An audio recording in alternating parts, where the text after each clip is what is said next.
First, thanks to Peter Hotspots and everybody for organizing this wonderful rally. Several years ago, we made the conscious decision to make Wilton Manors City Hall an early voting site. It actually first started in 2008, and it's been an incredible success. Our idea was just to make it convenient for our residents to be able to vote. And in 2008, we had over 5,000 people vote early at City Hall. We're probably going to surpass those numbers this year. But it's an incredible opportunity for residents of Wilton Manors to make sure that they have an opportunity to exercise really our most important right as American citizens. So I'm so thrilled that so many people are here today to support the right to vote and support Wilton Manors as an early voting site. And there's some wonderful people here first that I want to recognize. We have as well our Vice Mayor of Wilton Manors, Tom Green, is here today.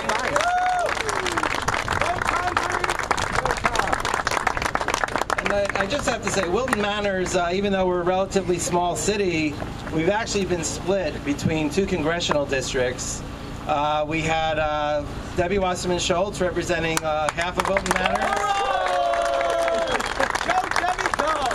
And Alan West representing the other portion of Wilton Manors. And we've been redistricted, though, to District 22.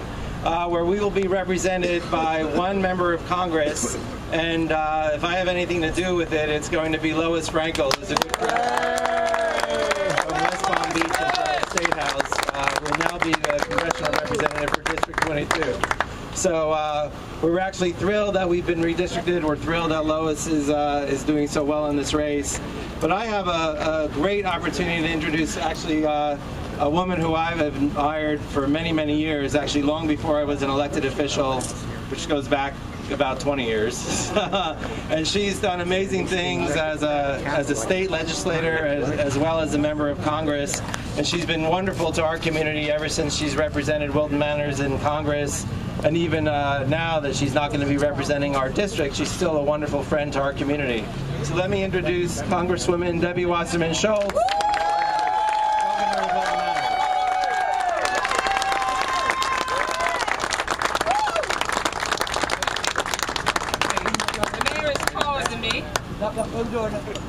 There we go. Okay, much better.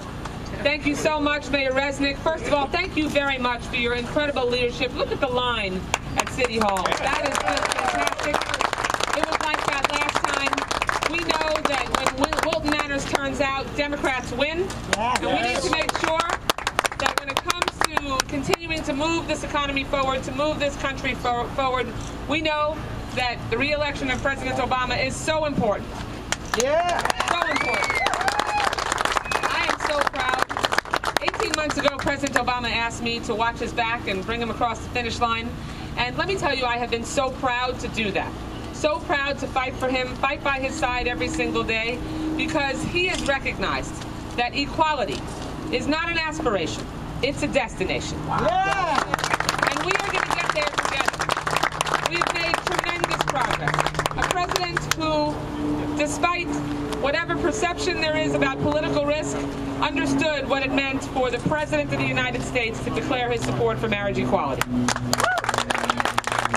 Understood that equality of opportunity, economic equality, making sure that no matter who you are or who you love, that in the eyes of the government, you are recognized as an equal, was critical.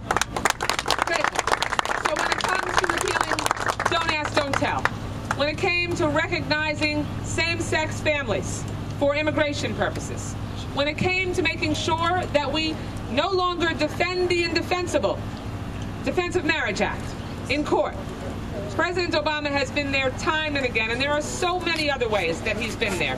Hospital visitation rights, making sure that for the civil rights issue of our time, LGBT equality, we have a president in the White House who has had the LGBT community's back, and he will continue to do that. So think, if you care about equality, what's at stake in this election? There's never been more at stake. We can continue to make progress and move forward, or we can get dragged backwards, really to the Paleozoic era. I'd argue that's how far back we'd go if God forbid, voters make the wrong choice on November 6th. And let me tell you something. If there is anyone in the country that understands what's at stake when everyone doesn't turn out and that one vote makes a difference, it's Florida voters, right? 12 years ago, 537 votes changed the course of history, and not for the better. Well, I can tell you how proud I am about the progress that we've been able to make. And I know, because I've represented this community proudly for 8 years, that none of you want to go backwards. That's right. That we're not going back. We won't let anyone take us back. That's right. So what we have to do over the next 6 days is make sure that we get everybody out to the polls. Talk to anyone you know who thinks their vote doesn't matter, that thinks their one vote doesn't make a difference.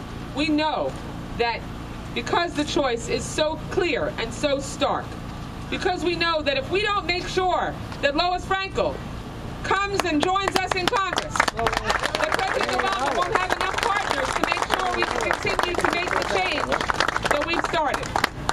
We've got to make sure that through early voting for the next 6 days, all the way through to Tuesday on Election Day, that we all wake up on the morning of November 7th and know that we're not going to say shoulda, woulda, coulda. That's right. This has to be a no regrets election, my friends. Yes. Preach it. No regrets. We've got to all wake up and make sure that we're not saying, my gosh, if I'd only done a little bit more. I know when I said yes to President Obama, who asked me 18 months ago to watch his back and help bring him across the finish line when he asked me to chair the Democratic National Committee, I said yes because I knew, even though it would take me away from our kids a little bit more, that the consequences of voters waking up the morning of November 7th having made the wrong choice would affect families for decades and really for generations. And that was too critical for me. Besides the fact that when the President of the United States asks you to do anything, the answer is always no. But I was proud to say yes to this President, proud to have his back, proud to fight by his side every single day. And I will tell you that my only regret about this election will be the sorrow that I feel about no longer representing Wilton Manors in the United States Congress. We will miss you.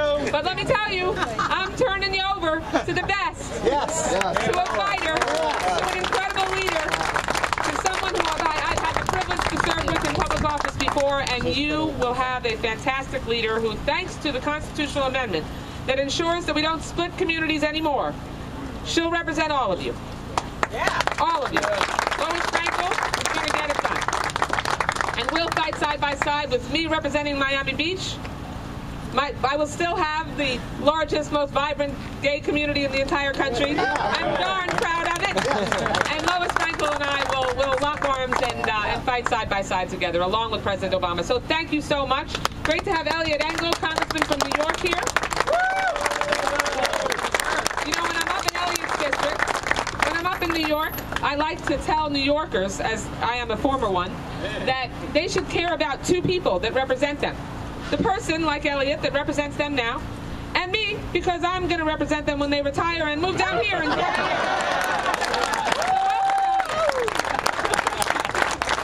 Thank you all so much. We've got to make sure that we get this done. See Michael Albetta or Gary Resnick or any of our Democratic leaders, but let's make sure we keep these lines wrapped around City Hall for the next 5 days.